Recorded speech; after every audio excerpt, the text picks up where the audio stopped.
Today, we are going to look at chapter number 5. So, here I am sharing my screen. Yeah, the earth, myth, and reality. The earth, Fumi. Fumi, myth, and reality. കഥയും കാര്യം myth എന്ന് പറയുമ്പോൾ കഥയും കാര്യവും.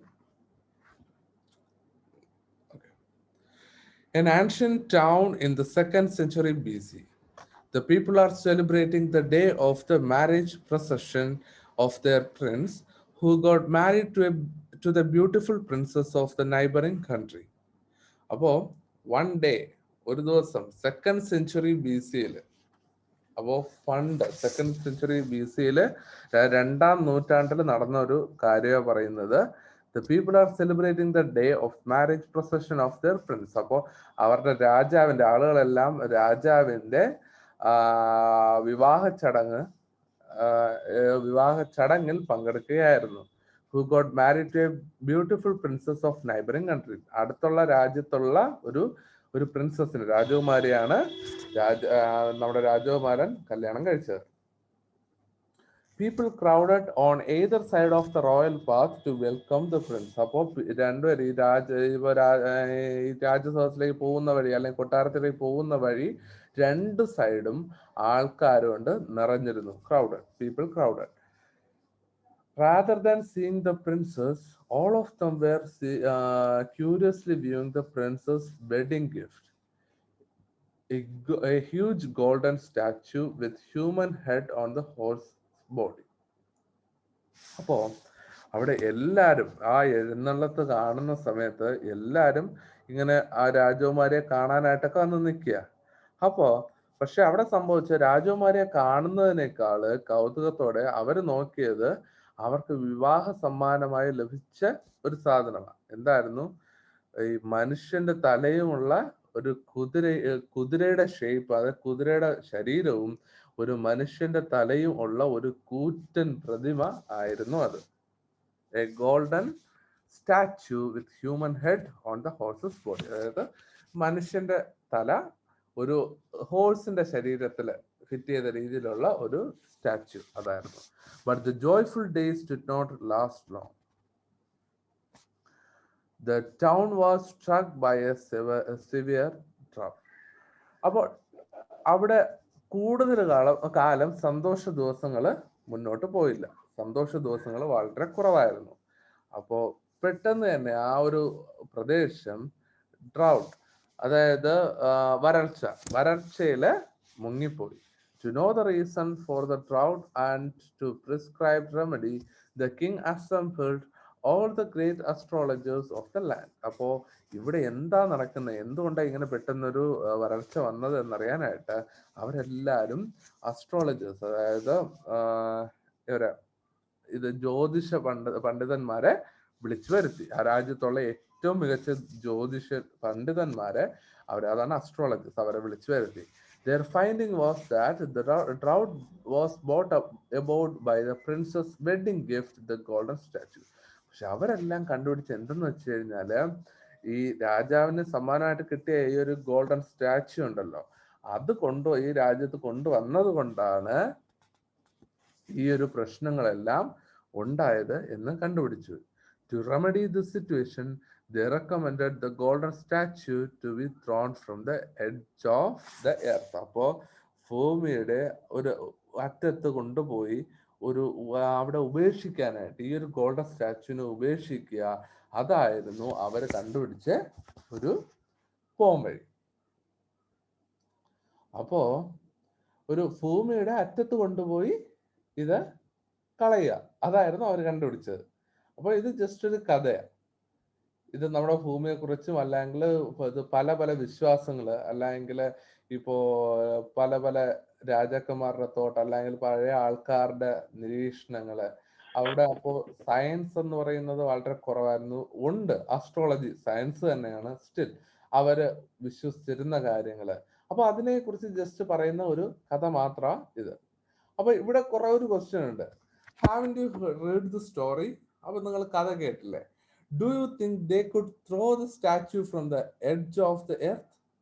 അപ്പൊ നിങ്ങൾക്ക് തോന്നുന്നുണ്ടോ അത് ഇവർ പറഞ്ഞത് ഒരു എഡ്ജ് ഓഫ് ദ എർത്ത്, ഒരു ഭൂമിയുടെ ഒരറ്റത്തു നിന്ന് ഇതിനെ എറിയാനാണ്, അത് കൊണ്ട് കളയാനാണ്.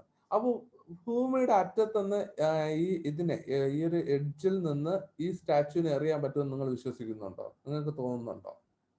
തോന്നുന്നുണ്ട് സാർ. തോന്നുന്നുണ്ട്. വേറെ എല്ലാവർക്കും?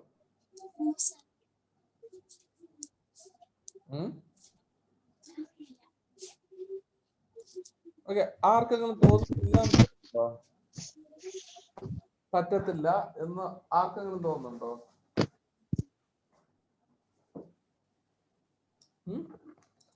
റെസ്പോണ്ട്. എന്ത് തോന്നുന്നു?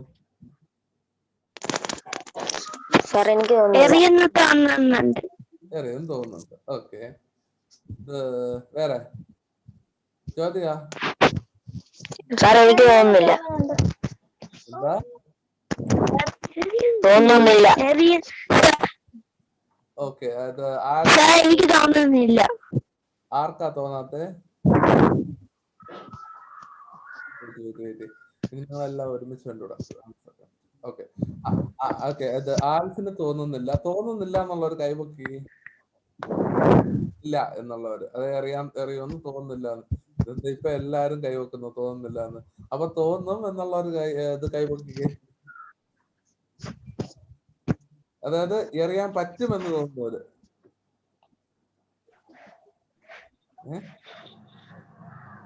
അല്ല, ഇത് എമിക്ക് തോന്നുന്നുണ്ടെങ്കിൽ കൈ പൊക്കണം. അടുത്തിരിക്കുന്ന ആളുടെ ഇത് നോക്കണ്ട കേട്ടോ. ഓക്കെ, അപ്പൊ കുറെ പേർക്ക് തോന്നുന്നുണ്ട്, കുറെ പേർക്ക് തോന്നുന്നില്ല. ഓക്കെ, എവിടെയാ ഭൂമിയുടെ അറ്റം?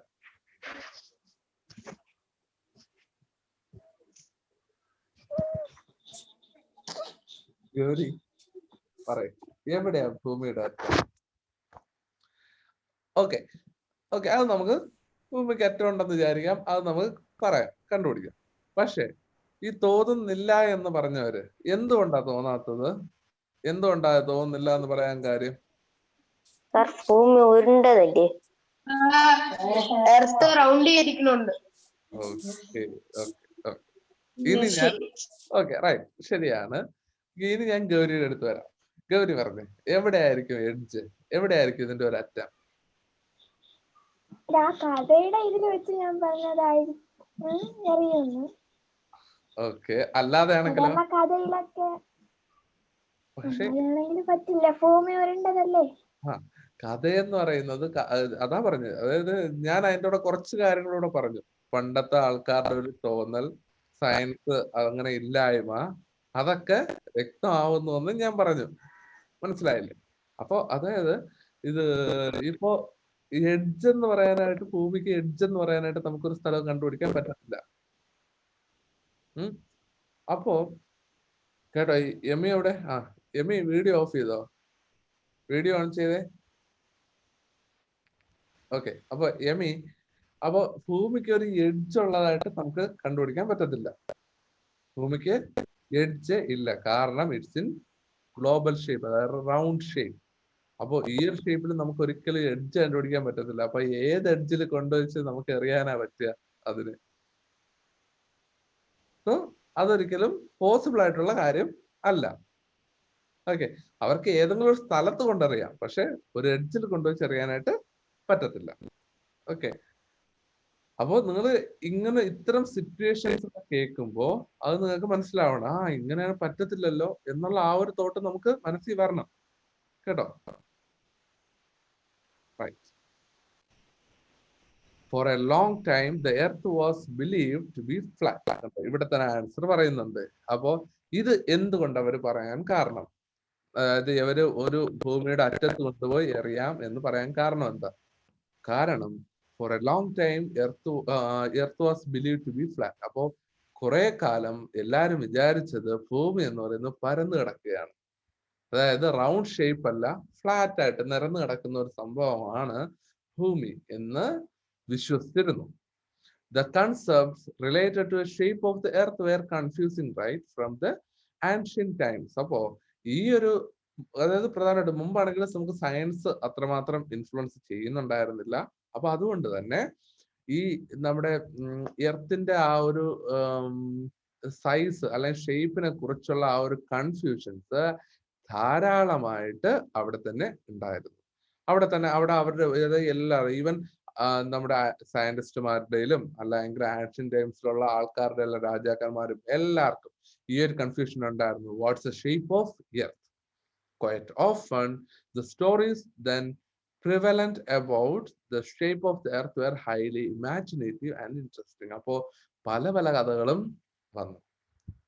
അപ്പോ ഇത് പല പല കഥകളും വന്നു. എന്താ ഇതിന് പല ഷേപ്പാണ്, പല സൈസാണ് എന്നുള്ള പല കഥകളും. അതായത് we can just think, like we can just imagine, we can see that, like we can say that it's in round shape, it's a small goal, and we can say that it's a large one. So അതുപോലുള്ള പല കഥകളും. ഇപ്പൊ ഞാൻ തന്നെ കേട്ടിട്ടുണ്ട് ഇത് ഭൂമിക്ക് ദോശയുടെ ഷേപ്പാണ്, ഫ്ലാറ്റ് ആയിട്ട് ദോശയുടെ ഷേപ്പാണെന്ന്. അപ്പൊ അതുപോലെ പല കഥകളും ഇതിന്റെ പിന്നില് പറഞ്ഞിട്ടുണ്ട്. അപ്പോ അതാണ് അതുകൊണ്ടാണ് ഈ ഒരു കഥയില് അങ്ങനെ പറഞ്ഞത്. അതായത് എഡ്ജിൽ കൊണ്ടെറിയണം എന്നൊക്കെ. മനസ്സിലായോ?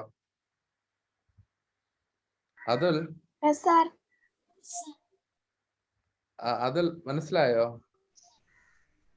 അൺമ്യൂട്ട് ചെയ്തേ, അൺമ്യൂട്ട് ചെയ്തേ. ഓക്കെ, ഇപ്പൊ മനസ്സിലായോ? അതിൽ പോയോ? ഓക്കെ, അതിലിപ്പോ മ്യൂട്ട് ചെയ്തിരിക്കുക. ഓക്കെ, ഇപ്പൊ അൺമ്യൂട്ട്. മനസ്സിലായോ? അപ്പോ ഇത് സംസാരിക്കുന്ന സമയത്ത് ഇത് അൺമ്യൂട്ട് ചെയ്തിട്ട് വേണം സംസാരിക്കാൻ, കേട്ടോ. ഞാനിപ്പോ അല്ലാത്ത സമയത്ത് മ്യൂട്ട് ചെയ്ത് വെച്ചിരിക്കുക, സംസാരിക്കുക മാത്രം അൺമ്യൂട്ട് ചെയ്യും. ഓക്കെ, അപ്പോ shape of the earth believes to reality. അപ്പോ ഇത് കഴിഞ്ഞ് നമ്മൾ ഈ ഒരു ഷേപ്പിനെ കുറിച്ച് നമ്മൾ ഒരു പണ്ടത്തെ കഥകളും അതിന്റെ റിയാലിറ്റിയും എല്ലാം നമ്മൾ നോക്കുകയാണ്. Okay, the concept of a spherical earth was first put forward by the Greek philosopher Thales in the 7th century BC. However, he believed that the sphere floated on water. Okay, അപ്പോ നമ്മുടെ ഈ ഒരു spherical shape, Vincy ഞാനിപ്പോ mute ചെയ്ത് വെച്ചിരിക്കുക. വിൻസിയെ സംസാരിക്കുക മാത്രം unmute ചെയ്താൽ മതി, കേട്ടോ. അല്ലെങ്കിൽ റെക്കോർഡ് ചെയ്യുമ്പോൾ ചെറിയ എന്തോ ഒരു ഡിസ്റ്റർബൻസ് സൗണ്ട് കൂടെ കേൾക്കുന്നുണ്ട്, അതുകൊണ്ടാണ്. അപ്പൊ അതുകൊണ്ട് എല്ലാവരും ഞാൻ മ്യൂട്ട് ചെയ്ത് വെച്ചിട്ടുള്ളൂ. ഓക്കെ, അപ്പോ the concept of a spherical earth was first put forward by the Greek philosopher Thales in the 7th century BC. ഈ BC എന്ന് പറഞ്ഞാൽ എന്താണെന്ന് അറിയാവോ?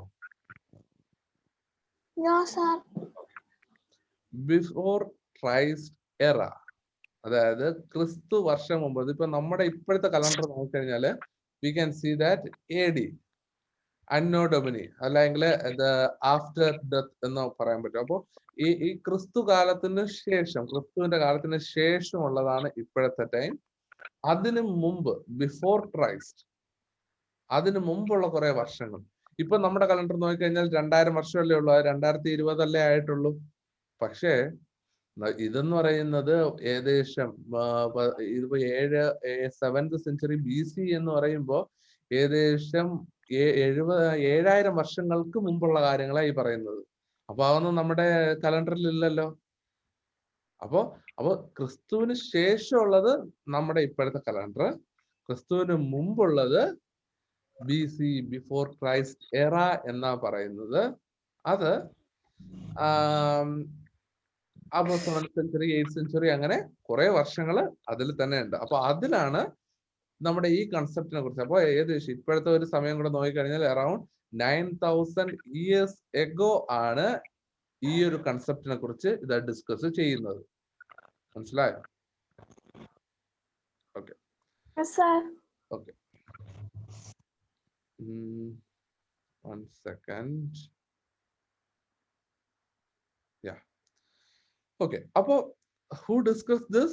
Greek philosopher Thales. Thales എന്ന് പറഞ്ഞ ഒരു ഫിലോസഫർ, ഒരു തത്വചിന്തകനാണ് ഇതിനെക്കുറിച്ച് ആദ്യമായിട്ട് ഡിസ്കസ് ചെയ്തത് ഇൻ 7th century BC. അതൊക്കെ ഇത് ചിലപ്പോ നിങ്ങൾക്ക് വൺ വേർഡ് ആയിട്ടൊക്കെ ചോദിക്കും കേട്ടോ. അപ്പോ അദ്ദേഹത്തിന്റെ ആ ഒരു കൺസെപ്റ്റ് എന്ന് പറയുന്നത്, however he believed that this sphere floated on water. അദ്ദേഹം വിശ്വസിച്ചിരുന്നത് എന്തെന്നറിയാവോ? നമ്മുടെ ഈ ഭൂമി എന്ന് പറയുന്നത് വെള്ളത്തില് പൊങ്ങിക്കിടക്കുകയാണ്. വെള്ളത്തിൽ നമ്മൾ ലൈക്ക് ഇങ്ങനെ കിടക്കത്തില്ലേ, അതുപോലെ വെള്ളത്തിൽ കിടക്കുകയാണ് എന്നാണ്, ഈ ഭൂമി വെള്ളത്തിൽ കിടക്കുകയാണ് എന്നാണ് നമ്മുടെ ഗ്രീക്ക് ഫിലോസഫറായ തെയിൽസ് പറഞ്ഞത്, അല്ലെങ്കിൽ തെയിൽസ് വിശ്വസിച്ചിരുന്നത്. അപ്പൊ 7th centuryയിലാണ്, 7th century BC. അപ്പൊ നിങ്ങൾ വെറും 7th century എന്ന് മാത്രം എഴുതരുത്, BC എന്നും കൂടെ എഴുതണം എഴുതുമ്പോ, അല്ല എങ്കിൽ അത് തെറ്റായിരിക്കും. അല്ലാതെ ഇപ്പോഴും 7th century എന്ന് പറയുമ്പോ എത്ര 700 വർഷങ്ങൾ ആ ഒരു ഇതായിപ്പോ. ഇപ്പൊ അതായത് AD, നമ്മൾ വെറും 7th century എന്ന എക്സാമിനൊക്കെ എഴുതി കഴിഞ്ഞാൽ അതിനർത്ഥം AD 7th century എന്ന്. അല്ലെങ്കിൽ ഇപ്പൊ നമ്മൾ ഉള്ളത് 21st century.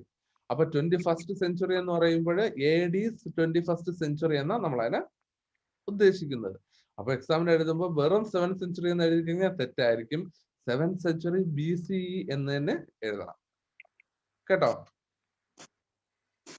Okay okay. അപ്പോ അദ്ദേഹം വിശ്വസിച്ചിരുന്നത് it was floated on water, അതായത് വെള്ളത്തിന്റെ മുകളിലെ കിടക്കുകയാണ്, പൊങ്ങി കിടക്കുന്ന ഒന്നാണ് ഭൂമി എന്നാണ് അദ്ദേഹം വിശ്വസിച്ചിരുന്നത്. Next one, the Greek philosophers Pythagoras and Aristotle established that the earth is spherical in shape. അപ്പോ അടുത്ത നമ്മുടെ ഗ്രീക്ക് ഫിലോസഫേഴ്സ് ആയ പൈതഗോറസും അരിസ്റ്റോട്ടിലും. നമ്മൾ പൈതഗോറസിനെ കുറിച്ച് പഠിച്ചിട്ടില്ലേ?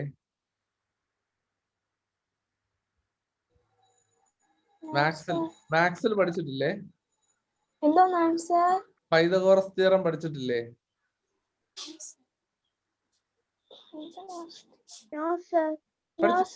Okay okay okay. അപ്പൊ അങ്ങനെയാണെങ്കിൽ നിങ്ങൾ ഒന്നുകിൽ ഈ വർഷം അല്ലെങ്കിൽ അടുത്ത വർഷം ഉറപ്പായിട്ടും പഠിക്കും. പൈതഗോറസ് തിയറം എന്ന് പറഞ്ഞൊരു തിയറം ഉണ്ട്. ട്രയാങ്കിളിനെ അതിന്റെ ആറ്റിറ്റ്യൂഡും ബേസും വെച്ചും കൊണ്ട് ഹൈപ്പോട്ടന്യൂസ് കണ്ടുപിടിക്കുന്ന ഒരു ഫോർമുല. ഓക്കെ. അപ്പൊ അത് മാത്സ്, അത് നമുക്ക് ഇപ്പൊ ഇവിടെ വേണ്ട. അപ്പൊ പൈതഗോറസ് എന്ന് പറയുന്ന ആളും അല്ലെങ്കിൽ നമ്മുടെ അരിസ്റ്റോട്ടിലും പറഞ്ഞു earth is in spherical shape. Earth is spherical in shape, അതായത് ഒരു ഉരുണ്ട ഗോളം എന്നുള്ള കാര്യം അവര് പറഞ്ഞു. The period saw numerous oppositions against this view. Later, Copernicus strongly supported this concept. അപ്പോ ആ സമയത്ത് തന്നെയും അവിടെ എന്താ സംഭവിച്ചത്? അവിടെ ഇവർ രണ്ടുപേരും പറഞ്ഞു ഇത് സ്ഫെറിക്കൽ ഷേപ്പ്, ഇത് റൗണ്ട് ഷേപ്പിലാണ് എന്ന്. പക്ഷെ അതിനെയും കുറെ പേര് എതിർത്തു, കുറെ ഒപ്പോസിഷൻസ് വന്നു. ഇല്ല, ഇത് സ്ഫെറിക്കൽ ഷേപ്പ് അല്ല, ഇത് വേറെ പല ഷേപ്പാണ്, അല്ലെ ഫ്ലാറ്റ് ഷേപ്പ് ആണ് എന്നൊക്കെ പറഞ്ഞ് കുറെ ഒപ്പോസിഷൻസ് അവിടെ വന്നു. ആൻഡ് ആഫ്റ്റർ ദാറ്റ്, അപ്പൊ അതൊക്കെ കഴിഞ്ഞതിന് ശേഷം later Copernicus strongly supported this concept. Copernicus എന്ന് പറയുന്നത് ഒരു ഫിലോസഫർ ആണ്. അപ്പൊ Copernicus strongly supported this concept. കോപ്പർനിക്കസും ഈ ഒരു സ്ഫെറിക്കൽ ഷേപ്പ് എന്നുള്ള ഈ ഒരു കാര്യത്തിനെ സപ്പോർട്ട് ചെയ്തു.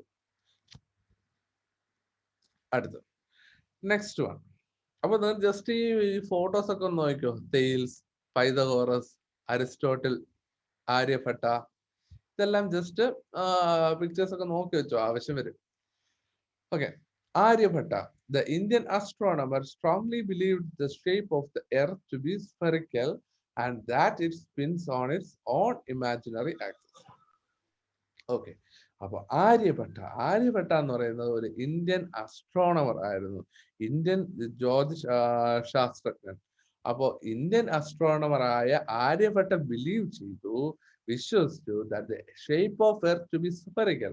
അദ്ദേഹം പറഞ്ഞു ഇത് സ്ഫെറിക്കൽ ഷേപ്പ് തന്നെയാണ്, റൗണ്ട് ഷേപ്പ് തന്നെയാണ്, and that it sphinx on its on imaginary axis. അപ്പോ അതിന്റെ തന്നെ സ്വയമായിട്ടുള്ള അച്ചുതണ്ടിൽ തന്നെ നിന്ന് കറങ്ങുന്നു, സ്വയമായിട്ട് തന്നെ കറങ്ങുന്നു എന്ന് ആര്യഭട്ട ബിലീവ് ചെയ്തു, വിശ്വസിച്ചു. സോ നമ്മൾ ജസ്റ്റ് ഒന്ന് ആലോചിച്ച് നോക്കുക. നമ്മുടെ ഈ ഗ്ലോബ് കണ്ടിട്ടില്ലേ നിങ്ങള്? അപ്പൊ ഗ്ലോബ് ഏത് ഷേപ്പിലായിരിക്കുന്നേ? സ്ഫെറിക്കൽ. അതിലൊരു ആക്സിസ് ഇല്ലേ? ആക്സിസ് ഉണ്ട്, ആക്സിസ് അതിൽ ഉണ്ട്. അപ്പൊ ആക്സിസ് എന്ന് പറയുന്നത് നമ്മൾ ഇപ്പോഴും ബിലീവ് ചെയ്യുന്നത് it has their own axis. കാരണം നമ്മുടെ ഈ എർത്ത് എന്ന് പറയുന്നത് ഇങ്ങനെ കറങ്ങിക്കൊണ്ടേയിരിക്കുകയാണ്, എപ്പോഴും കറങ്ങിക്കൊണ്ടിരിക്കുകയാണ്. ഇപ്പൊ ഒരു കറങ്ങി വരാനായിട്ട് 24 മണിക്കൂർ വേണം. ഓക്കെ, അപ്പോ ആ അറൗണ്ട് അപ്പോ ആ കറക്കം അങ്ങനെ കറങ്ങാനായിട്ട് ഒരു ആക്സിഡന്റ് ഇല്ലാതെ എങ്ങനെ കറങ്ങാൻ പറ്റും? അതിന് വെറുതെ നിന്നിങ്ങനെ കറങ്ങാൻ പറ്റത്തില്ലല്ലോ, എന്തെങ്കിലും ഒരു പിടുത്തം വേണമല്ലോ. അപ്പൊ അതുകൊണ്ടാണ് വിശ്വസിച്ചത് it has its on axis and its. അപ്പോ ഇത് സ്പിൻസ്, ഇത് കറങ്ങുകയാണ്, സ്വന്തമായിട്ട് തന്നെ ഇത് കറങ്ങുകയാണ്. Years later Magellan's voyage round the world proved that the earth is spherical. Okay. Magellan എന്ന് പറയുന്നത് ആരെന്നറിയാവോ? ഈ ഇങ്ങനെ ഇത് നാട് മുഴുവനും ചുറ്റി വന്ന ഒരാളാണ്. അപ്പോ ഒരു സ്ഥലത്ത് നിന്ന് തുടങ്ങി അയാൾ കറങ്ങി ചുറ്റി ഇത് ഭൂമിയുടെ മറ്റേ അറ്റത്തോടെ ഇങ്ങനെ കറങ്ങി വന്ന് അയാളുടെ ഒറിജിനൽ സ്ഥലത്തെത്തി. അങ്ങനെ എത്തിയ ഒരു നാവികനാണ്, ഒരു നാവികൻ ആണ് ഇത് മഗല്ലൻ. അദ്ദേഹത്തിന്റെ ഇങ്ങനെയുള്ള ഈ ഒരു ഇത് കഴിഞ്ഞപ്പോഴത്തേക്കും എല്ലാരും വിശ്വസിച്ചു എർത്ത് ഈസ് സ്ഫെറിക്കൽ. എർത്ത് എന്ന് പറയുന്നത് സ്ഫെറിക്കൽ ഷേപ്പ് ആണ് എന്ന് എല്ലാരും വിശ്വസിച്ചു. കാര്യം ഇദ്ദേഹം ഇങ്ങനെ ചുറ്റി വന്നപ്പോഴേ അതിന്റെ ഷേപ്പും കാര്യങ്ങളൊക്കെ ഒരു ഇതും നമുക്ക് മനസ്സിലാക്കാൻ പറ്റും. അപ്പൊ അതുകൊണ്ട് അതൊരു സ്ഫെറിക്കൽ ഷേപ്പ് ആണ് എന്ന് പറഞ്ഞു. Okay. Sir Isaac Newton proved that the earth is not truly spherical in shape but slightly flattened at the poles and bulged in the middle. അപ്പോൾ ഐസക് ന്യൂട്ടൺ വന്ന് കുറച്ചുകൂടെ വ്യക്തമായ ഒരു ഐഡിയ നമുക്ക് തന്നു. എന്തായിരുന്നു? The earth is not truly spherical in shape. Earth എന്ന് പറയുന്നത് ഒരു പ്രോപ്പർ ആയിട്ട് ഒരു ഷേപ്പ്, അതൊരു റൗണ്ട് ഷേപ്പ് എന്ന് നമുക്ക് പറയാൻ പറ്റത്തില്ല. ഒരു പ്രോപ്പർ റൗണ്ട് ഷേപ്പ് അല്ല, ഫ്ലാറ്റേൺ അറ്റ് ദ പോൾസ്. അപ്പൊ നമ്മൾ ഈ ആക്സിസ് ഇങ്ങനെ നിൽക്കുമ്പോൾ ആക്സിസ് രണ്ട് കുത്തുന്ന താഴ്ഭാഗത്തും മോൾ ഭാഗത്തും രണ്ട് ഇതുണ്ടല്ലോ, സ്പേസ് ഉണ്ടല്ലോ, അവിടെ ഒരല്പം ഫ്ലാറ്റേൺ, അപ്പൊ അവിടെ ഒരല്പം ഇങ്ങനെ ചപ്പിയതാണ് എന്നുള്ള ഒരു കൺസെപ്റ്റൂടെ പുള്ളിക്കാരൻ തന്നപ്പോ ഈ ആ ഒരു ഫ്ലാറ്റ് ശകലം ചപ്പിയിരിക്കുന്നു, എന്നിട്ട് ആ ഒരു ഷേപ്പ് ശകലം മോൾ ഭാഗത്തോ താഴ്ഭാഗത്തോ ശകലം ചപ്പിയിരിക്കുന്നു. അപ്പൊ flattened at the poles and bulge in the middle. അപ്പൊ മിഡിൽ ഭാഗത്ത് ഇങ്ങനെ ബൾജ് ചെയ്തിരിക്കുന്നു. അപ്പൊ ആ ഒരു ഷേപ്പ് ആണ് എന്ന് സർ ഐസക് ന്യൂട്ടൺ പ്രൂവ് ചെയ്തു. അദ്ദേഹം പറഞ്ഞു, അദ്ദേഹം അതിനുള്ള പ്രൂഫ് കൊടുത്തു. The spherical shape of the earth, which is slightly flattened at the poles and bulged at the equator, is known as geoid. The word geoid means earth shape. അപ്പോ നമ്മുടെ എർത്തിനെ പറയുന്ന ഷേപ്പിന്റെ പേര് എന്തെന്ന് വെച്ചാൽ ജിയോയിഡ് ഷേപ്പ് എന്നാ പറയുന്നത്. അപ്പൊ ഇനി നിങ്ങൾ ആരും സ്പെറിക്കൽ ഷേപ്പ് എന്നോ അല്ലെ റൗണ്ട് ഷേപ്പ് എന്നോ ഒന്നും യൂസ് ചെയ്യരുത്. നമ്മൾ പറയേണ്ടത് ജിയോയിഡ് ഷേപ്പ് എന്ന് പറയണം. അപ്പൊ ജിയോയിഡ് ഷേപ്പ് എന്ന് പറയുന്നത് മോൾ ഭാഗത്തും രണ്ട് ഭാഗത്തും മോൾ ഭാഗത്തും താഴ്ഭാഗത്തും ഒരല്പം ചപ്പിയിരിപ്പുണ്ട്, മിഡിൽ ഭാഗത്ത് ഒരല്പം ബൾജ് ചെയ്ത് ഇരിപ്പുണ്ട്, ഒരല്പം വീതിക്ക് ഇരിപ്പുണ്ട്.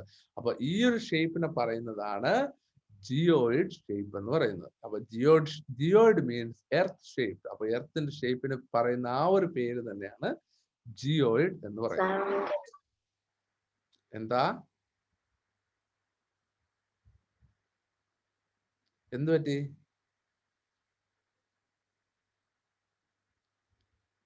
ആരെങ്കിലും എന്തെങ്കിലും പറഞ്ഞോ? ഓക്കെ, ഇത് മനസ്സിലായോ? ഇത്രയും മനസ്സിലായോ? എന്തെങ്കിലും ഡൗട്ട് ഉണ്ടോ? ജസ്റ്റ് ഒന്ന് നോക്കിയേ, എന്തെങ്കിലും ഡൗട്ട് ഉണ്ടോ നോക്കിയേ. ടെക്സ്റ്റ് നോക്കിയേ.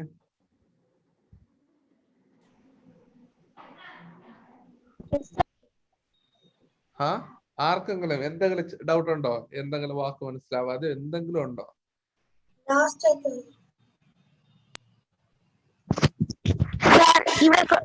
ഇവിടെ കൊടുത്തിരിക്കുന്ന ഫോട്ടോസിന്റെ ഒക്കെ പേരൊന്നും കൂടെ വായിച്ചു തരുമോ? ഓക്കെ. First one Thales. അടുത്ത് Pythagoras. Next one Aristotle. Next one Aryabhata. Next one Magellan. Next one. Sir Aryabhata എന്ന് പറയുന്നതില്ലേ, ആ ഇത് മനുഷ്യനാണോ അത് പ്രതിമയാണോ? കണ്ടിട്ട് പ്രതിമയെ പോലെ ഇരിക്കുന്നു. ഓക്കെ, അതെന്തെന്നറിയാവോ? ഇതെന്ന് പറയുന്നത് ആൾക്കാർ വരച്ച പടം. അതായത് അവര് ജീവിച്ചിരുന്ന ഏത് സമയത്താ? ക്രിസ്തു കാലത്തിനു മുമ്പ്, അതായത് തൗസൻഡ്സ് ഓഫ് ഇയേഴ്സ് അഗോ ആണ് ഇവരെല്ലാം ജീവിച്ചിരുന്നത്. അപ്പൊ അതുകൊണ്ട് ഇത് വരച്ച പടങ്ങളാണ്. അതുകൊണ്ടാണ് നമുക്ക് അങ്ങനെ തോന്നുന്നത്. ഇത് മനുഷ്യൻ തന്നെയാണ്, മനുഷ്യനായതുകൊണ്ടല്ല. അത് ഒരു ഇന്ത്യൻ ആസ്ട്രോണമർ ആട്ടോ, ഇന്ത്യൻ ആളാ ഇത്, ഒരു ഇന്ത്യക്കാരനാ ഇത്, കേട്ടോ. അപ്പൊ ഇതെല്ലാം ഒറിജിനൽ ആൾക്കാരാണ്. ഇപ്പൊ മുകളിലത്തെ പടങ്ങളൊക്കെ നോക്കിയാൽ പൈതഗോറസിനെ നോക്കിയാൽ നിങ്ങൾക്ക് പറയാൻ പറ്റുമോ ഇത് മനുഷ്യനാണെന്ന്? ഇതൊരു പ്രതിമയായിട്ട് ആയിട്ടല്ലേ പറയാൻ പറ്റത്തില്ല. അതാ. അപ്പൊ അതാ പറഞ്ഞത്. ഇപ്പൊ തേൽസിനെ നോക്കിക്കഴിഞ്ഞാൽ നമ്മളിങ്ങനെ പടം വരച്ചു വെച്ചിരിക്കുന്നത് പോലെ അതാണ്. അപ്പൊ ഇതെല്ലാം പറയുന്നത് പടം വരച്ച്, അല്ലാതെ ഫോട്ടോ എടുത്ത് വെക്കാനായിട്ട് ഫോട്ടോഗ്രാഫി ഒന്നും ആ ഒരു കാലത്തില്ല. അപ്പൊ ഇതെല്ലാം ജസ്റ്റ് വരച്ചു വെച്ചിരിക്കുന്ന ഒരു ഇമാജിനറി, നമ്മൾ വിശ്വസിക്കുന്നത് ഇതാണ് പിക്ചർ എന്നുള്ള ആ ഒരു, അത്രേ ഉള്ളൂ. ആര്യഭട്ട, പിന്നെ അടുത്ത Magellan, next Copernicus and Isaac Newton. നിങ്ങള് ഇത് അടുത്ത 8, 9, 10, അടുത്ത 11, 12 അങ്ങോട്ടൊക്കെ പോകുന്ന സമയത്ത് നിങ്ങള് ന്യൂട്ടന്റെ കുറെ തിയറീസ് പഠിക്കും. ഇത് ആര്യഭട്ടയുടെ കുറെ തിയറീസ് പഠിക്കും. അരിസ്റ്റോട്ടലിനെ കുറിച്ച് പഠിക്കും. അടുത്ത പൈതഗോറസ് തിയറം, മാത്സിൽ നിങ്ങൾ ഒന്നുകിൽ ഈ വർഷം പഠിക്കും അല്ലെങ്കിൽ അടുത്ത വർഷം പൈതഗോറസ് തിയറം പഠിക്കും. അങ്ങനെ കുറെ കാര്യങ്ങൾ അവരെ കുറിച്ചൊക്കെ പഠിക്കാനുണ്ട്. അത് പല പല സബ്ജക്റ്റിലും, മാത്സില്, ഫിസിക്സ്, കെമിസ്ട്രി, അങ്ങനെ സയൻസിലൊക്കെ. ഓക്കെ, അപ്പൊ അതൊക്കെയാണ്. ഓക്കെ ആണോ? ഇപ്പൊ ഇത് മനസ്സിലായോ?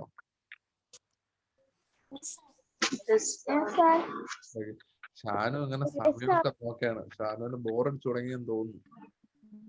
ആണോ ഷാനു? ഷാനു ഡൗട്ട് ഉണ്ടോ? അപ്പോ next portion. So nowadays the shape of the earth is quite evident from the satellite images. അപ്പോ നമുക്ക് അവരെല്ലാം ഇതെല്ലാം പറഞ്ഞതിന് ശേഷം ഇപ്പോഴെന്ന് പറയുന്നത് നമുക്ക് സാറ്റലൈറ്റ് ഉണ്ട്, നമുക്ക് ഇമേജസ്, എർത്തിന്റെ ഫോട്ടോ കിട്ടുന്നുണ്ട് കറക്റ്റ് ആയിട്ട്. അപ്പോ എർത്തിന്റെ ഷേപ്പ് എല്ലാം നമുക്ക് ഒരുവിധം നമുക്ക് എവിഡന്റ് ആണ്, അതായത് നമുക്ക് സുപരിചിതമാണ്, അല്ലെങ്കിൽ ഇത് അവർക്ക് ആ ഒരു എവിഡൻസ് അവർക്ക് തരാൻ പറ്റുന്നുണ്ട്. മനസ്സിലായോ? അങ്ങനെയാണ് ഇത് ഇതിനെക്കുറിച്ച് അല്ലെങ്കിൽ എർത്തിനെ കുറിച്ച് നമുക്ക് കൂടുതൽ ഇന്നത്തെ കാലത്ത് മനസ്സിലാക്കാൻ സാധിക്കും. Okay, how big the earth is, എത്ര വലുതാണ് എന്ന്. How far is your school from home, നിങ്ങളുടെ വീട്ടിൽ നിന്ന് സ്കൂളിലേക്ക് പോകാനായിട്ട് എത്ര ദൂരം ഉണ്ടാവും?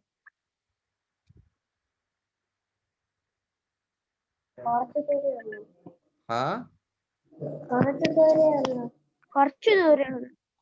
എന്നാലും എത്ര കിലോമീറ്റർ എന്ന് പറയാൻ പറ്റുമോ?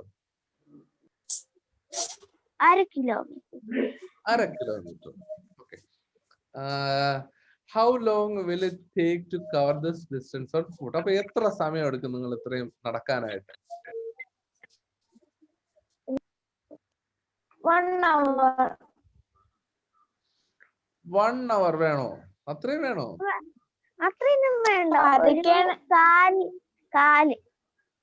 ഓക്കെ ഓക്കെ, അങ്ങനെയാണെങ്കിൽ ഓക്കെ, നിങ്ങളുടെ വീട്ടിൽ നിന്ന് കാട്ടാക്കട വരെ പോകാനായിട്ട് എത്ര സമയം എടുക്കും? എത്ര ദൂരം ഉണ്ടാവും?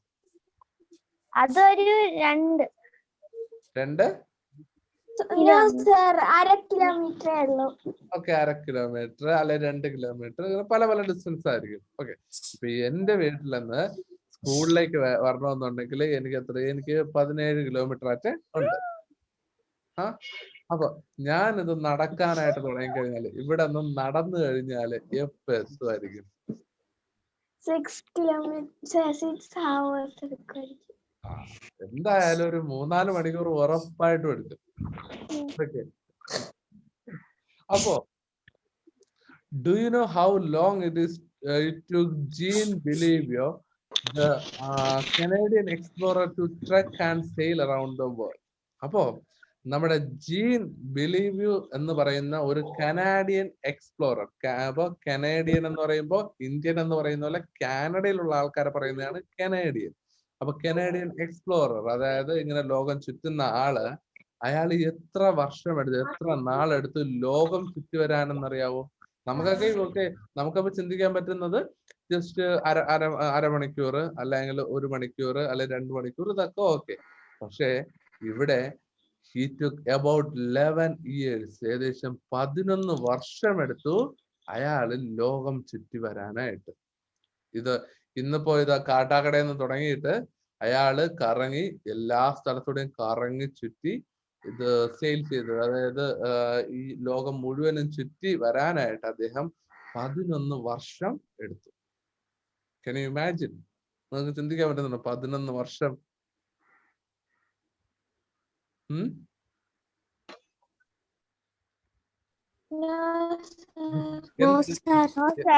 എന്ത് തോന്നുന്നുണ്ട് ഈ 11 വർഷം എന്നൊക്കെ കേട്ടപ്പോ? ആലോചിച്ചതുപോലെയല്ല നമ്മുടെ ഭൂമി. ഓക്കെ, ഇവിടെ തളർന്ന് വീഴുമെന്ന് വെച്ച് കഴിഞ്ഞാൽ അയാൾ കണ്ടിന്യൂസ് ആയിട്ട് നടന്നു വന്നല്ല, അല്ലെ കണ്ടിന്യൂസ് ആയിട്ട് പോയി എന്നല്ല.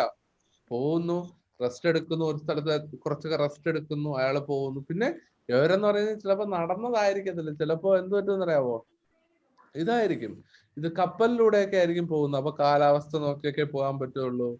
അപ്പൊ അങ്ങനെ കുറെ കാര്യങ്ങളുണ്ട്, അവർക്ക് ഇടയ്ക്ക് റെസ്റ്റ് വേണം. അപ്പൊ അങ്ങനെയൊക്കെ തന്നെ ആ രീതിയിലാ പോകുന്നത്, അല്ലാതെ ഒറ്റ സ്റ്റെപ്പിൽ ഇങ്ങനെ പോകുന്നൊന്നല്ല. എങ്കില് ഇത് ആള് ചിലപ്പോ ഒരു ദിവസം പോലും പോണമെന്നില്ല, അതിന് മുമ്പ് മരിച്ചു വീഴും. Okay, now can't you imagine how big the earth is? ഇവിടെ പറഞ്ഞതുപോലെ ഇപ്പൊ എർത്ത് എന്ന് പറയുന്നത് നമ്മൾ വിചാരിച്ച പോലെയൊന്നും അല്ല, അത്രയ്ക്ക് വലുതാണ്.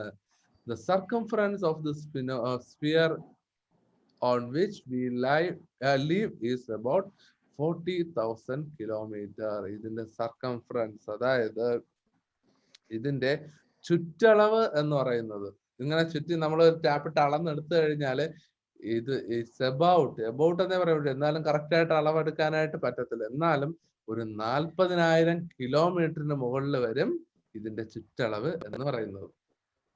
മനസ്സിലായോ? 40,000 കിലോമീറ്റർ എന്ന് പറയുന്നത് നിങ്ങൾക്ക് ഊഹിക്കാൻ പറ്റുന്നുണ്ടോ? എത്രയായിരിക്കും?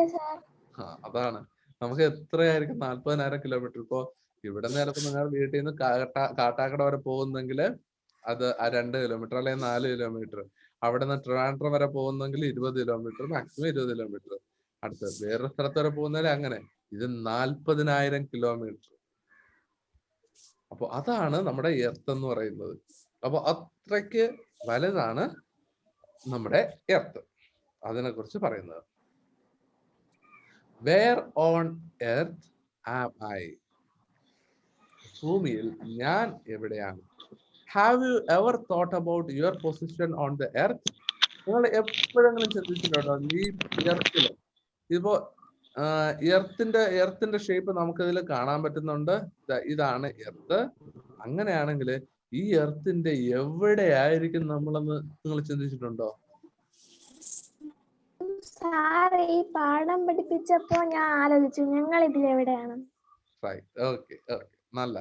അപ്പൊ അങ്ങനെ ചിന്തിക്കണം കേട്ടോ. നമ്മൾ ഓരോന്ന് ഇങ്ങനെ കാണുമ്പോൾ നമ്മളിങ്ങനെ അഡ്വാൻസ്ഡ് ആയിട്ട് ഇങ്ങനെ ചിന്തിക്കണം. Right, very good. അപ്പോ ഇതില് നമ്മളിത് എവിടെയായിരിക്കും എന്നുള്ള കാര്യം നമുക്ക് ചിന്തിക്കാനായിട്ട് പെട്ടെന്ന് നമുക്ക് പറ്റത്തില്ല. നോക്കുമ്പോൾ എർത്ത് ഇങ്ങനെ ഇരിക്കുന്നു, അത് എവിടെ ആയിരിക്കും എങ്ങനെയായിരിക്കും എന്നൊന്നും നമുക്ക് കാണാൻ പറ്റത്തില്ല. Okay, your answer may be in Asia. അപ്പൊ എവിടെ ആയിരിക്കും? ചിലപ്പോ നിങ്ങൾ ഏഷ്യയെ കുറിച്ച് പഠിച്ചിട്ടുണ്ടോ? കഴിഞ്ഞ വർഷം പഠിച്ചു. അപ്പോ നമ്മള് ഏഷ്യയിലാണ് എന്ന് നമുക്ക് പറയാൻ പറ്റും. പിന്നെ ഇൻ ഇന്ത്യയിലാണെന്നും പറയാൻ പറ്റും. വേണമെങ്കിൽ അടുത്ത് പറയാം ഇൻ കേരളത്തിലാണെന്നും പറയാം. ഇനിയും വേണമെങ്കിൽ പറയാം ട്രിവാൻഡ്രത്താണെന്നും പറയാം. അടുത്ത് പറയാം കാട്ടാക്കടയാണ്, അല്ല എങ്കിൽ നെല്ലിക്കാടാണ് എന്നെല്ലാം നമുക്ക് സ്ഥലങ്ങളുടെ പേര് പറയാം. പക്ഷേ there are exact locations for each and every feature or place on the earth. അപ്പോൾ നമുക്ക് ഈ ഒരു എർത്തിന്റെ ഓരോ സ്ഥലങ്ങൾക്കും ഓരോ എക്സാക്ട് ലൊക്കേഷൻ നമുക്ക് പറയാൻ പറ്റും. ഈ ലൊക്കേഷൻ എന്ന് പറയുന്നത് പേരായിരിക്കൂല, ആ ഒരു സ്ഥലത്തിന്റെ പേരല്ല, അല്ലാതെ ഇത് എവിടെയാണ്, അതിന്റെ ലൊക്കേഷൻ എവിടെയാണ് എന്ന് നമുക്ക് കണ്ടുപിടിക്കാൻ പറ്റും. It is determined on the basis of certain measurement. ഇത് ഒരു കുറച്ച് കണക്കുകളുടെ അടിസ്ഥാനത്തിലാണ് നമ്മൾ കണ്ടുപിടിക്കുന്നത്. മിക്കവാറും നിങ്ങൾ ഈ ചാപ്റ്റർ കഴിയുമ്പോഴത്തേക്കും അത് നിങ്ങൾ കണ്ടുപിടിക്കാൻ പറ്റുന്ന ആ ഒരു ആയിരിക്കും. കാര്യം അതൊക്കെയാണ് നമ്മളിതിൽ ഈ ഒരു ചാപ്റ്ററിൽ പഠിക്കുന്നത്. അതുകൊണ്ട് okay. Let us see how the location of a feature or a place is determined. Try to note down the position of your seat in the classroom. Note down the position of each student with reference to the table in the class. അപ്പോൾ ഇതെന്തായാലും actually ക്ലാസ്സിൽ വെച്ചായിരുന്നെങ്കിൽ ഈ ഒരു activity ചെയ്യായിരുന്നു. പക്ഷെ ഇപ്പൊ നമുക്ക് എല്ലാവർക്കും പറയാൻ പറ്റുന്നത് ഒറ്റ ഇതേ ഉള്ളൂ. ഓക്കെ, നിങ്ങൾ പല സ്ഥലത്താണ്. Just we can imagine in broader sense. അപ്പോൾ നിങ്ങളെല്ലാം പല സ്ഥലത്താ ജീവിക്കുന്നത്, പല സ്ഥലത്താ താമസിക്കുന്നത്. അപ്പൊ നിങ്ങൾക്ക് ആലോചിക്കാം. ഇപ്പോ ഫോർ എക്സാമ്പിൾ നിങ്ങളിപ്പോ കാട്ടാക്കടയാണെന്ന് വെക്കുക. ഇതിപ്പോ ഓക്കെ, ഷാരോൺ നിന്റെ വീട് എവിടെ? എവിടെ? ഊരുട്ടമ്പലോ? ഓക്കെ, ഊരുട്ടമ്പലം. ഓക്കെ, അടുത്ത് ഋത്തുവിന്റെ വീട് എവിടെയാ?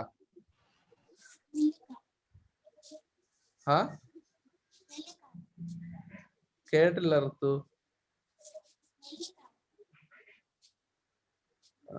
കേക്കാൻ പറ്റുന്നില്ല, എന്തോ പറ്റിയെന്ന് തോന്നുന്നു. അവള് പറഞ്ഞത് നെല്ലിക്കാടെന്നാണ്. ഓ, നെല്ലിക്കാടെന്നാണോ? Okay okay okay. അടുത്ത ഗൗരിയുടെ വീട് എവിടെയാ? പുതുവയ്ക്കൽ.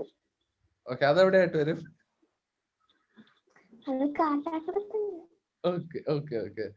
പങ്കജസ്തൂരിയുടെ ബാക്കില്. അപ്പൊ പങ്കജസ്തൂരി എന്ന് വെക്കാം, ഒരു എളുപ്പത്തിനുണ്ട്. അടുത്ത ദിയയുടെ വീട് എവിടെയാ?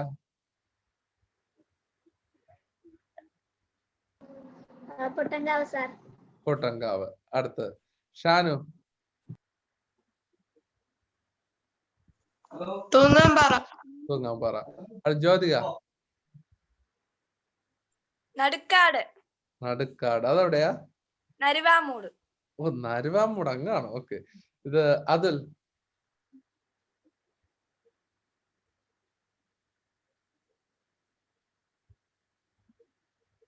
അൺമ്യൂട്ട്.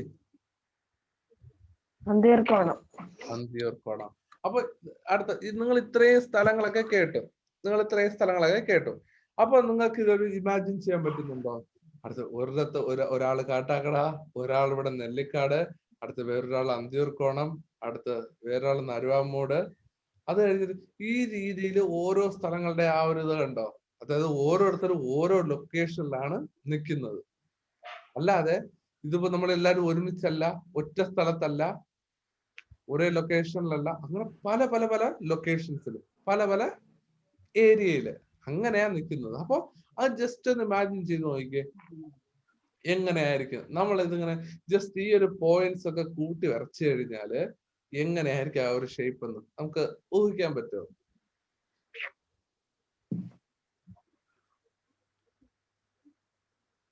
എല്ലാവരുടെ സ്ഥലവും ഇങ്ങനെ നോക്കുകയാണ്.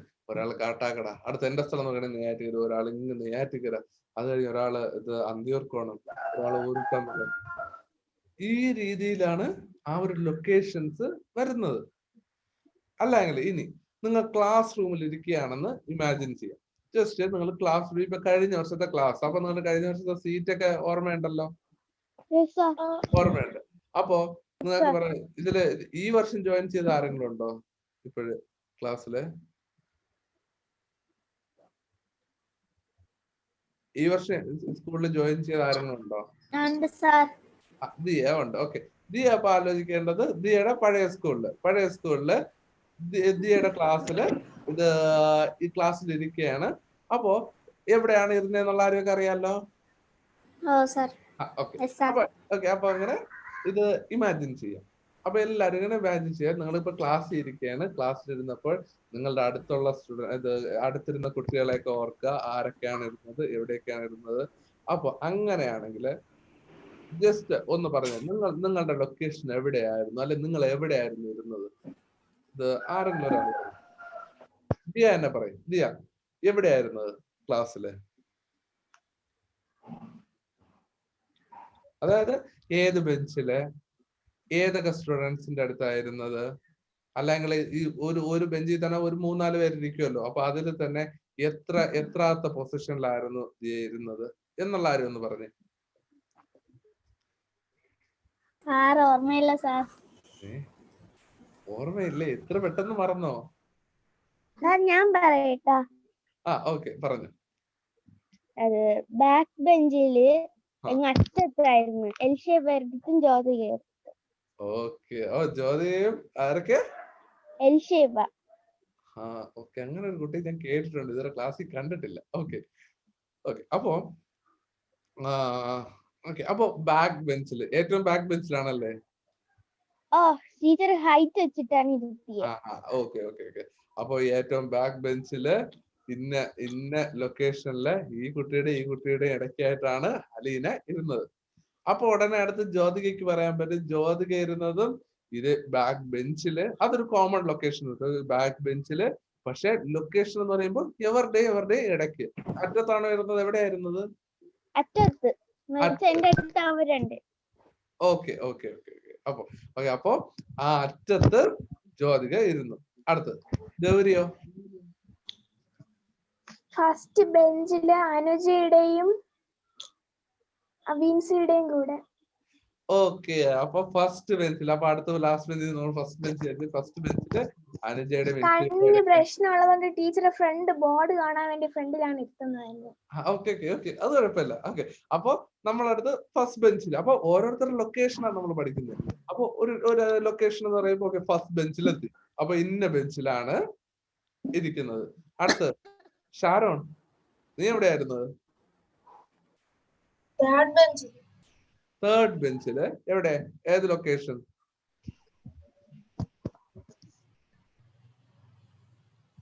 ആരുടെ അടുത്തായിരുന്നത്?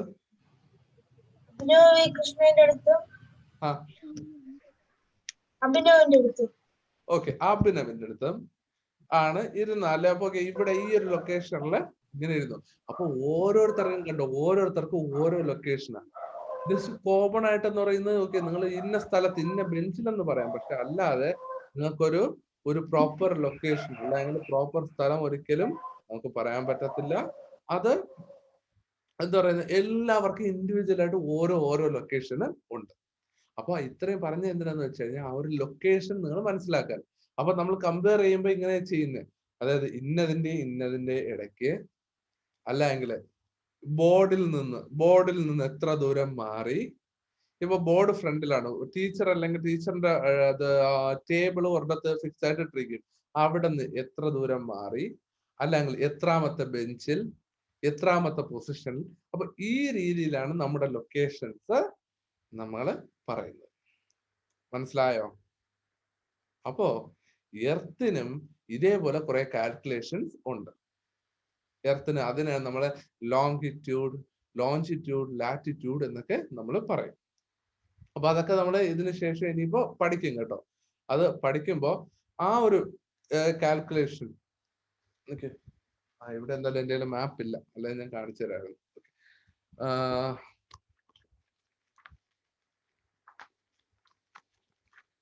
നിങ്ങളുടെ ആരുടെയും കയ്യിൽ അറ്റ്ലസ് ഉണ്ടോ? അറ്റ്ലസ് ഉണ്ട്. കയ്യിലുണ്ടോ ഇപ്പൊ? ഓക്കെ, ഇപ്പൊ കയ്യിലുണ്ടോ? ഓക്കെ, കുഴപ്പമില്ല. അപ്പോ നമ്മുടെ അറ്റ്ലസ് ഒക്കെ നോക്കുകയാണെങ്കിൽ അതിൽ നമുക്ക് മനസ്സിലാക്കാൻ പറ്റും, ഇതേപോലെ അതിൽ കുറെ വരകള് കാണാൻ പറ്റും.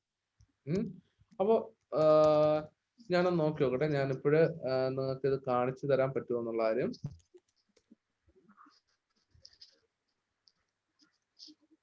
Okay okay okay. അപ്പൊ നിങ്ങൾക്ക് ഇപ്പൊ ഈ മാപ്പ് കാണാൻ പറ്റുന്നുണ്ടല്ലോ. അപ്പൊ ഇവിടെ നോക്കി, ഇതെന്ന് പറയുന്നത് നമ്മുടെ വേൾഡ് മാപ്പാണ്. അപ്പൊ ഈ വേൾഡ് മാപ്പില് ഇതിൽ കണ്ടോ കുറെ വരകള് ഇങ്ങനെ താഴോട്ടും കുറുകയും നടുകയൊക്കെ കുറെ വരകൾ കിടക്കുന്നതുണ്ടോ? കുറെ വര. അപ്പൊ ഇങ്ങനെ മുകളിൽ നിന്ന് താഴോട്ട് കിടക്കുന്ന ഈ ഒരു ലൈനിനെ നമ്മൾ ലോഞ്ചിറ്റ്യൂഡ് എന്ന് പറയും.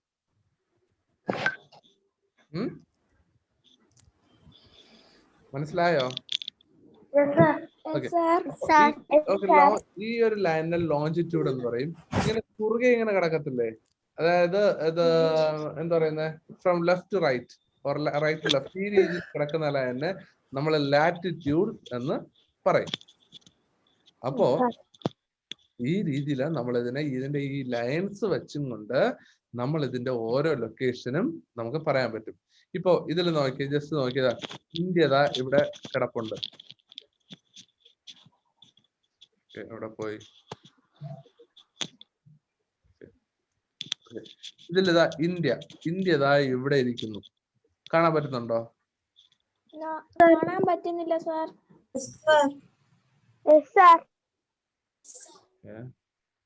അത് അത്രേ വലുതാവുന്നുള്ളൂ കേട്ടോ. അല്ലെങ്കിൽ ഞാന് എനിക്ക് സാർ വലുതാക്കാൻ പറ്റുന്നു സാർ. ഓക്കെ, നിങ്ങൾക്ക് അവിടെ വലുതാക്കി നോക്കാൻ പറ്റുന്നുണ്ടോ? ഫോണിൽ കാണുന്നവർക്ക് വലുതാക്കി നോക്കാൻ പറ്റും. ഓ, ഇങ്ങനെ വലുതാക്കാനൊക്കെ പറ്റും കൈ വെച്ച്. ഓക്കെ, അങ്ങനെയാണെങ്കിൽ അങ്ങനെ ഒന്ന് വലുതാക്കി നോക്കിയേ. അങ്ങനെയാണെങ്കിൽ ഇതിനെ ഇപ്പൊ കാണുന്നതിനെ ഇതിനെ ഒന്ന് ഇന്ത്യ വലുതാക്കി നോക്കി നോക്ക് പറ്റുന്നുണ്ടോ എന്നുള്ളത്. അത് പോവയാ. ഓക്കെ, ഇതിനെ വലുതാക്കി നോക്കി നോക്കി. ഇന്ത്യയെ നമുക്ക് കാണാൻ പറ്റുന്നുണ്ടോ എന്നതാ ഈ ഒരു ലൊക്കേഷനിൽ. എന്റെ ഈ ആരോ കാണാൻ പറ്റുന്നുണ്ടോ? കാണാൻ പറ്റുന്നില്ല. അപ്പൊ ഈ ഒരു ലൊക്കേഷനിൽ ഇന്ത്യ ഉണ്ട്, നമ്മളിവിടെ. ഓക്കെ, അപ്പൊ അതില് ഇന്ത്യയുടെ ഇങ്ങ് താഴെ അറ്റത്ത്, ഈ വാലറ്റത്ത് കിടക്കുന്ന ഇവിടെ ഇങ്ങ് താഴെ അറ്റത്താണ് നമ്മളുള്ളത്. മനസ്സിലായോ? അപ്പൊ ഈ രീതിയില് അപ്പൊ അതിനടുത്തൂടെ പോകുന്ന ഈ ലോഞ്ചിറ്റ്യൂഡ് ലൈൻ, അല്ലെങ്കിൽ അത് കഴിഞ്ഞിട്ട് എത്ര ഡിഗ്രി മാറി, ഇത്ര ഡിഗ്രി മാറി ഇത് ലാറ്റിറ്റ്യൂഡ്, ഈ രീതിയിലാണ് നമ്മൾ ഓരോന്നും ലൊക്കേഷൻ നമ്മൾ പറയുന്നത്. അത് നമ്മൾ വിശദമായിട്ട് നമുക്ക് പിന്നീട് പഠിക്കാം. അപ്പൊ ഈ രീതിയിൽ നമുക്കിതിനെ പ്രോപ്പറായിട്ട് നമുക്ക് ഈ ഒരു ലൊക്കേഷൻ നമുക്ക് മനസ്സിലാക്കാൻ പറ്റും. ഇത് ജോഗ്രഫി എന്ന് പറയുന്നത് ഭയങ്കര ഇൻട്രസ്റ്റിംഗ് ആണ്. ഇത് ഈ രീതിയിൽ നമുക്ക് ഓരോന്നും ഓരോ ഇതായിട്ട് നമ്മൾ നോക്കി നമുക്ക് പഠിക്കാൻ പറ്റും. ഷാരോൺ ഉറക്കം വരുന്നെന്ന് തോന്നുന്നു. ഷാരോൺ ഉറക്കം വരുന്നാ? ഓക്കെ, അപ്പോ അതിനെയാണ് നമ്മുടെ ഈ ഒരു ലൊക്കേഷൻ എന്ന് പറയുന്നത്. ഓക്കെ, അപ്പോ നമ്മൾ ടെക്സ്റ്റിൽ ഇതുവരെ എടുത്തത് ബാക്കി നോക്കാം. For example, next page, who sits third in the second bench right to the table. അപ്പൊ ഞാൻ പറഞ്ഞല്ലോ ഇന്ന ലൊക്കേഷനിൽ ഇവിടെ ആയിരിക്കുന്നത് എന്നല്ല. ഓക്കെ, ഈ ഒരു ഗെയിം എന്ന് പറയുന്നത് ആക്ച്വലി അത് ക്ലാസ്സിലൊക്കെ ആണെങ്കിൽ ഒരു പ്രോപ്പറായിട്ട് ചെയ്യാൻ പറ്റുന്ന കാര്യങ്ങളാണ്. Okay, how we can find out the position of things or region on the spherical and extensive earth. Is it by drawing lines? അപ്പോ നമുക്ക് എങ്ങനെ നമുക്ക് ഈ ഒരു പൊസിഷനെയും അല്ലെങ്കിൽ എല്ലാം നമുക്ക് മനസ്സിലാക്കാൻ പറ്റും. എങ്ങനെയായിരിക്കും നമ്മൾ ഡ്രോ ചെയ്തു ഇത് ഓരോ is it by drawing lines, വരച്ചാണോ നമുക്ക് മനസ്സിലാക്കാൻ പറ്റുന്നത്? See the figures of the ball given. How can you describe the location of the picture pasted on it? അപ്പോ ഇതെന്ന് പറയുന്ന ഒരു സ്പിയർ ആണെന്ന് വെക്കാം. ആ സ്പിയറിലെ ഒരു ബസിന്റെ ഒരു പിക്ചർ കൊടുത്തിട്ടുണ്ട്. അപ്പോ ഇങ്ങനെ ഈ കൊടുത്തിട്ടുള്ള പിക്ചറിനെ നമുക്ക് എങ്ങനെ ഡിസ്ക്രൈബ് ചെയ്യാൻ പറ്റും? അതിന്റെ ലൊക്കേഷൻ എങ്ങനെ നമുക്ക് പറയാൻ പറ്റും? ഈ ഷേപ്പിൽ ഇങ്ങനെ ഇരിക്കുകയാണ്. ഇങ്ങനെ ഇരിക്കുകയാണെങ്കിൽ നമുക്ക് എങ്ങനെ ഇത് അതിന്റെ ആ ഒരു ലൊക്കേഷൻ ഡിസ്ക്രൈബ് ചെയ്യാൻ പറ്റും? ഇവിടെ കൊടുത്തിട്ടുണ്ട്. ഓക്കെ, അതായത് നമ്മുടെ ഇവിടെ ഒരു പിക്ചർ കൊടുത്തിട്ടുണ്ട്. അതായത് ഒരു സ്പിയറിന്റെ പടം കൊടുത്തിട്ടുണ്ട്. അതില് ഒരു സ്റ്റിക്കർ ഒട്ടിച്ച് വെച്ചിട്ടുണ്ട്. അപ്പൊ ആ സ്റ്റിക്കറിന്റെ ലൊക്കേഷൻ എന്താണെന്ന് അല്ലെ എവിടെയാണെന്നുള്ള കാര്യം നമ്മൾ ജസ്റ്റ് ഒന്ന് ആലോചിച്ച് നോക്കണം. അതാണ് ഇവിടെ ചോദിച്ചത്. അതിന്റെ ലൊക്കേഷൻ എവിടെ ആയിരിക്കും? അപ്പൊ നമുക്ക് ഇതിൽ തന്നെ കൊടുത്തിട്ടുണ്ട് അറ്റ് ദ ടോപ്പ്. നമുക്ക് ആദ്യം പറയാം ഇത് ഇതിന്റെ സ്പിയറിന്റെ മുകളിൽ ആണ്. അടുത്ത് അറ്റ് ദ ബോട്ടം, താഴെയാണ്. ഇൻ ദ മിഡിൽ ആയിട്ടാണ് വരുന്നത്. എലോങ് ദ എഡ്ജ്, അപ്പൊ ഈ ഒരു ഷേപ്പ് കാണുമ്പോ ഈ ഒരു എഡ്ജിന്റെ അടുത്തായിട്ട്, അതായത് ആ ഒരു ഇത് എന്താ പറയുന്നത് ഒരു സർക്കിൾ എന്ന് കൺസിഡർ നോക്കുമ്പോ ആ ഒരു എഡ്ജിന്റെ അടുത്തായിട്ട് വരുന്നുണ്ട് എന്നുള്ള കാര്യം ഇവരിത് പറയുന്നുണ്ട്. None of the above answers are correct as the shape of the board is spherical. അപ്പോ ഇവരിത് പറഞ്ഞിട്ടുണ്ട്. ഇങ്ങനെയൊക്കെ ആയിരിക്കും നമ്മൾ എക്സ്പ്ലെയിൻ ചെയ്യുന്ന അല്ലേ. ഇതിന്റെ പുറത്താണ്, ഇതിന്റെ താഴെയാണ്, ഇതിന്റെ ഇടയ്ക്കാണ്, ഇത് ആ ഒരു എഡ്ജിന്റെ അടുത്ത് എന്നൊക്കെ അല്ലേ നമ്മൾ പറയത്തുള്ളൂ. ആണോ? ആണ്. പക്ഷേ ഇതൊന്നും ശരിയല്ല. ഇതെല്ലാം തെറ്റായ ആൻസേഴ്സ് ആണ്. Because it's A spherical shape. ഒരു ബോൾ എന്ന് പറയുന്നത് ഒരു സ്പെറിക്കൽ ഷേപ്പ് ആണ്. അപ്പൊ അതുകൊണ്ട് നമുക്ക് ഒരിക്കലും പറയേണ്ടത് ബോൾ എന്ന് പറയുന്നത് നമ്മളിങ്ങനെ കറക്റ്റ് നോക്കുകയാണെങ്കിൽ ഷേപ്പ് മാറിക്കൊണ്ടേയിരിക്കും. ഷേപ്പ് എന്നല്ല, ഈ ഒരു പിക്ചറിന്റെ പൊസിഷൻ മാറിക്കൊണ്ടേയിരിക്കും. അതുകൊണ്ട് നമുക്ക് ഒരിക്കലും അത് പറയാൻ പറ്റത്തില്ല. അപ്പൊ അങ്ങനെയാണെങ്കിൽ നമുക്ക് എങ്ങനെ ഇതിന്റെ ലൊക്കേഷൻ കണ്ടുപിടിക്കാൻ പറ്റും? Here, shall we try drawing a vertical and horizontal lines on the board? അപ്പൊ അങ്ങനെയാണെങ്കിൽ അതിൽ നമുക്ക് ഞാൻ പറഞ്ഞില്ലേ, ഇപ്പൊ ഞാൻ മാപ്പ് എടുത്ത് വെച്ച് കാണിച്ചു തന്നില്ലേ, ഹൊറിസോണ്ടൽ ആൻഡ് ഇത് വെർട്ടിക്കൽ ലൈൻസ്, താഴോട്ടും സൈഡിലോട്ടും ഉള്ള ആ ലൈൻസ്. ആ ലൈൻസ് നമ്മൾ വരച്ചു കഴിഞ്ഞാല് അതിൽ ഓരോ പേര് കൊടുത്തു കഴിഞ്ഞാൽ ഇന്ന ലൈനിന്റെ അടുത്ത് ഇന്ന ലൊക്കേഷനിലാണ് ഇതെന്ന് നമുക്ക് പറയാൻ പറ്റും. അതാണ് ഇവരിവിടെ ഉദ്ദേശിച്ചിരിക്കുന്നത്. മനസ്സിലായോ? ഇപ്പൊ നമ്മുടെ ക്ലാസ് റൂമിലായിരുന്നു നമുക്ക് കുറച്ചുകൂടെ എക്സ്പ്ലെയിൻ ചെയ്ത് ആ ഒരു ഇതെടുത്ത് ഒരു ഗ്ലോബ് ഒക്കെ എടുത്ത് അല്ലെങ്കിൽ ഒരു ബോൾ എടുത്ത് നമുക്ക് ഇങ്ങനെ വരച്ച് ഇതൊക്കെ ചെയ്തൊക്കെ നോക്കാമായിരുന്നു. പക്ഷെ നമ്മൾ ഈ രീതിയിലാവുമ്പോ ഈ രീതിയിൽ പറയാനല്ലേ പറ്റത്തുള്ളൂ. ഓക്കെ, എന്തായാലും ലൈൻസ് ഓഫ് എർത്ത് എന്ന് പറയുന്നത് നമുക്ക് അടുത്ത ക്ലാസ്സിൽ എടുക്കാം. ഇതാണ് ലോഞ്ചിറ്റ്യൂഡ്. ഞാൻ ഇപ്പൊ പറഞ്ഞ സാധനം തന്നെ, ലാറ്റിറ്റ്യൂഡ്സ് ആൻഡ് ലോഞ്ചിറ്റ്യൂഡ്. അപ്പൊ ഈ സംഭവം തന്നെ അത് നമ്മൾ വിശദമായിട്ട് നമുക്ക് പഠിക്കാം. അപ്പൊ ഇതുവരെ പഠിച്ചതിൽ എന്തെങ്കിലും ഡൗട്ട് ഉണ്ടോ?